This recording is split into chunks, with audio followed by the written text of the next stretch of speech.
It's your boy Naruto back again with another video on NXB Ninja Voltage. Now in this video I'll be talking about the February's new roundup mission Shinobi Naruto the 20th anniversary outfit. Is he worth summoning for? Well, watch this video to the end where I will give you my insights and feedback since I've personally tested him out in Final 4. So stay tuned.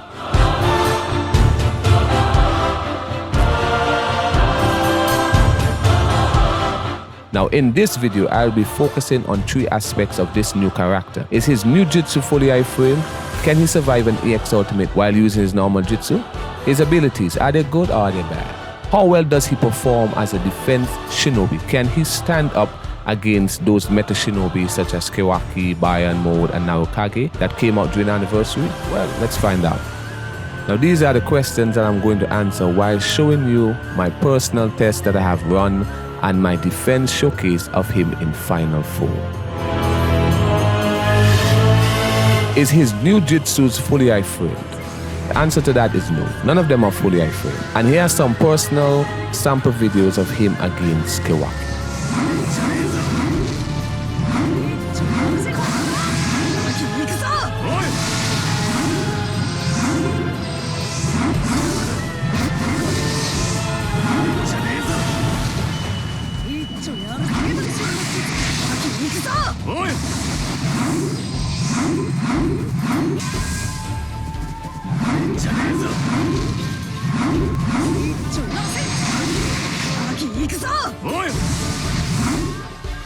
But what I've noticed about his jutsu is that all of them knocks you back. So just in case you enter with no buffs, his moves are designed to knock you back. And if he pins you in a corner, my friends, he can easily drain all your chakra because his normal level 4s, not his LB, both of his normal level 4s have the ability to drain your chakra greatly. So if he pins you in a corner, he can easily drain off all your chakra. And here's some sample videos of him against Kawaki. So be very careful.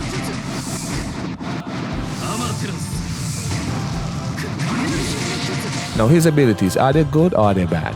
Well, to be honest, my friends, I'm going to be honest with you.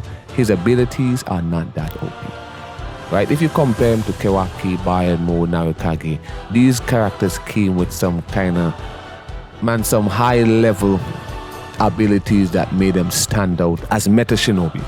So if you have to compare him with those type of characters, he's not that great in terms of his ability. But he does offer some good effects to himself, but mind you, he's not a team player.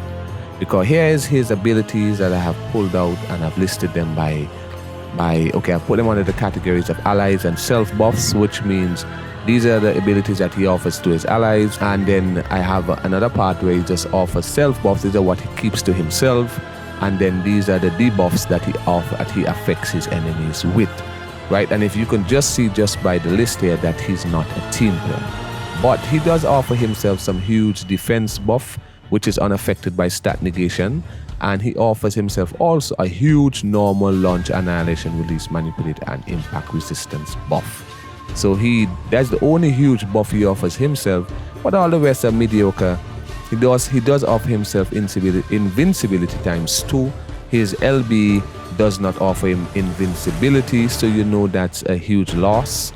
And for his enemy debuffs, the only thing that can really help him or help you, the person building him, help you in your defense, is that he greatly decreases his CP times 2, and we know we have seen that already. But one of this CP reduction is unaffected, and we're gonna see why. And also, he offers an evasion debuff, a large evasion debuff, which is also unaffected, and we're gonna see why in a minute, right? But he does strip your invincibility by 3 seconds. If you have him at LB plus 2, he will bring in immunity strip. He does offer double strip, but for right now I only have him as LB plus 1, so he only strips you by invincibility by 3 seconds. But besides all that, these are just some mediocre type effects that he offers, right? But one of his level 4 in particular, and its ability makes him stand out, right? Puts him in a category by himself. And this jutsu, this is a perfect jutsu that has the ability to counter all the anniversary characters. And I'm talking about this jutsu on the screen. This jutsu has the ability to inflict its enemy regardless. It could affect his enemy regardless of if it hits the enemy or if it does not hit the enemy. So that CP reduction up top that is unaffected, and his huge evasion debuff is unaffected regardless of if he hits you or if he doesn't. So once he hits you, you're gonna get hit regardless of if you have a huge evasion buff on, he's gonna be hitting you regardless or not. He greatly reduces CP and it decreases evasion by a large amount, by at least 40 to 45%.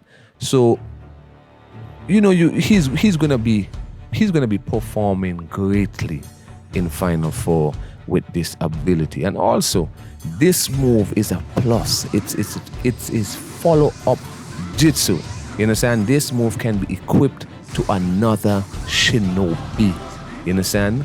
It can be bonded to another shinobi. So if you have him in Final Four and you have the other character in Final Four, they're gonna be a force to reckon with. This move offers a large evasion debuff.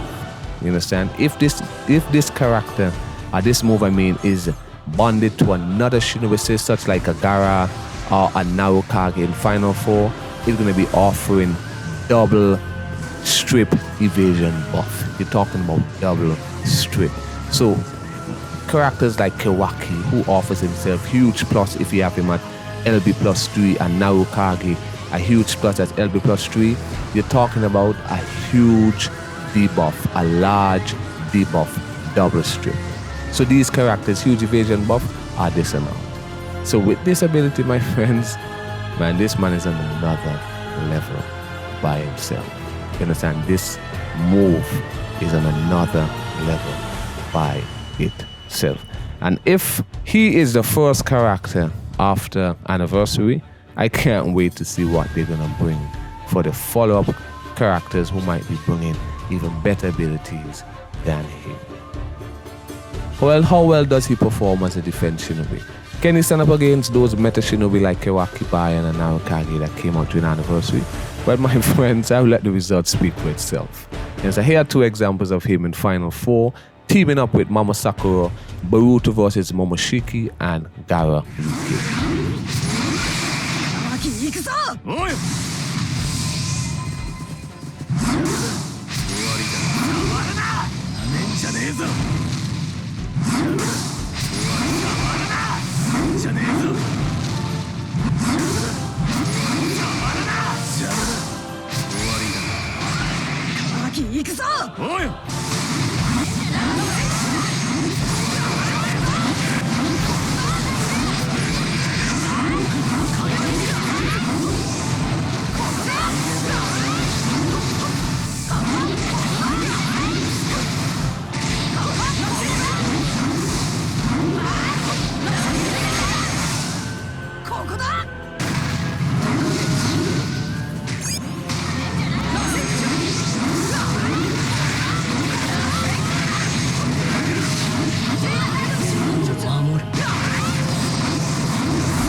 What are my final tips for you after seeing that defense showcase? Should you summon on him? Should you summon this shinobi, or should you pass? I would encourage you to summon at least to get his follow-up level 4 jutsu, because all the rest, the other two are just normal, mediocre moves, right? And if you basically want to build him to become a SSS tier 4 ranking shinobi, try at least get the other two level 4, at least his LB. What I would not encourage you to do is to use up all your shinobites to try and get all his moves. The reason why I'm encouraging you not to do this, it makes no sense, because none of his regular move offers him any huge evasion buff except for his EX ultimate. He does not have revival, and he only gets huge evasion buff with his EX ultimate when it is level 8. So, you know, Most people are not going to reach level 8 one time. So it doesn't offers him any huge evasion. It doesn't offers him any revival. He does not have the ability to ignore revival, etc. So he basically, he will not perform as a regular defense shinobi unless he's in Final Four, right?